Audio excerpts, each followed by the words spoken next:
conceivably, that the environmentalist climate scam was really an offshoot of the Club of Rome Malthusian stupidity that is predicated on the presumption that resources are finite and that there's far too many people on the planet, and there's a terrible anti-human motivation lurking underneath all of that that's pessimistic and brutal and genocidal in its fundamental ethos. And I think it's kind of time for people who would like energy to be inexpensive and reliable and there for the poor to just end it. It's like no more carbon apocalypse mongering and terrorizing. And so I guess I'm wondering what you think about that. Well,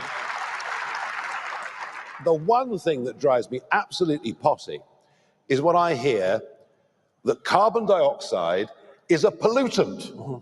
That's what they tell us. That clearly is absolutely nuts. Now, there are times in our past when CO2 in the atmosphere has been much, much higher than it is today, and that's before people drove 4x4 Chelsea tractors.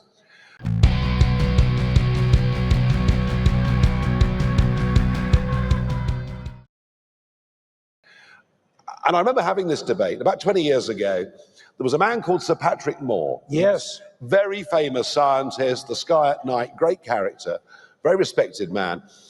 And I said to him about 20 years ago, I said, Patrick, what do you think about man's impact on the environment through CO2? He said, well, it's impossible to think man doesn't have some sort of impact. He said, well, when it comes to carbon dioxide levels and when it comes to warming and cooling, he said, let me assure you that sunspot activity and underwater volcanic activity will always have a bigger impact on the environment than man himself ever can. And I very much stuck to that view. So I'm not a...